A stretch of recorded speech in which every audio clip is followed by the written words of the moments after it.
A recent move by the Biden Justice Department could lead to significant legal exposure, maybe even trouble for anyone involved in the former president's months-long campaign to toss out the 2020 election results.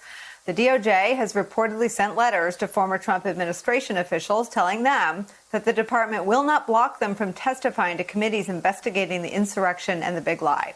The chair of the Senate Judiciary Committee welcomed the move, announcing that he'll, quote, proceed to interview relevant witnesses ASAP so we can get to the bottom of this plot to enlist DOJ in Donald Trump's efforts to overturn the 2020 election. Joining us now, Senator Chris Coons of Delaware. He's a member of the aforementioned Judiciary Committee, as well as of the Foreign Relations and Appropriations Committee. Senator, a lot of what we know from your committee's work, from the Senate Judiciary Committee's investigation and some of the news reporting around it. And I wonder if you would like to speak to Mr. Rosen, Mr. Barr, if you could tell us the kinds of folks who will be of interest to that committee. Nicole, I'll just say that I think it's important that we get to the bottom of January 6th, that we get a deeper and better understanding of what was happening in the White House, what instructions they gave to the Department of Justice, what preparations they made for the January 6th protest that turned into a deadly riot here in the Capitol. And I'm pleased that the Select Committee in the House is making progress.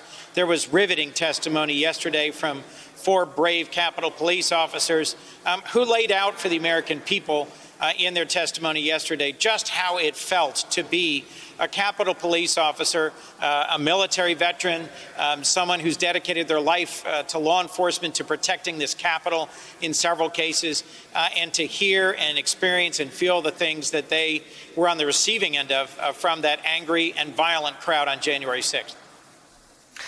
Is it your sense that the Select Committee, by taking their testimony directly to the American public, without sort of the filters of any cable news, will break through some of the lies and disinformation that have been perpetuated by some of your colleagues in that building?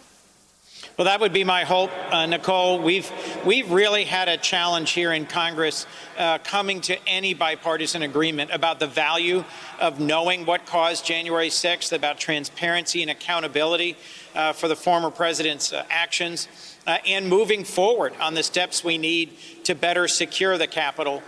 Later tonight, maybe as late as tomorrow in the Senate, I think we will move forward on a $2 billion security supplemental bill that will help fund some of the costs that the National Guard and the Capitol Police need to recoup from January 6th, and some of the proactive investments in increased security needed here.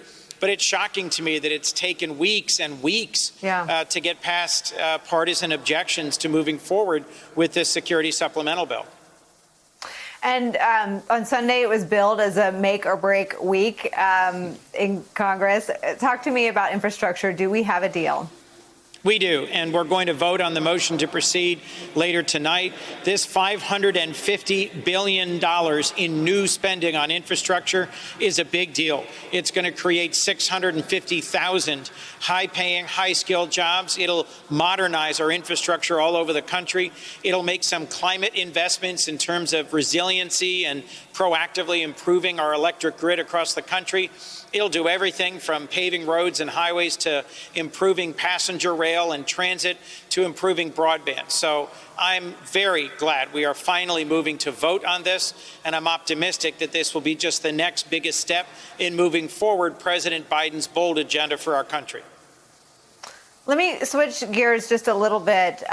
President Biden, someone you know very well, is his optimism about the country's ability to do big things, to beat the pandemic? He had set a target of July 4th for independence from the virus. We're now talking about mask mandates again. We've now got 50% of the country that isn't vaccinated.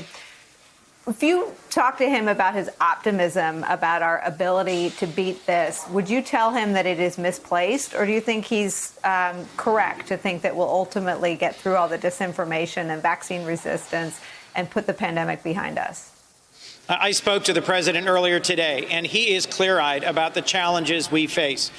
Nobody knows better than our president how divided we are, how much disinformation there is on social media, and how many millions of Americans are hesitating or refusing to get vaccinated because they're not well informed about the underlying science or because of other reasons motivating personal resistance. So I admire his relentless positive focus on getting done the things we need to do to get Americans vaccinated, to distribute funds to help Americans stay in their homes, to help businesses reopen, to help schools reopen.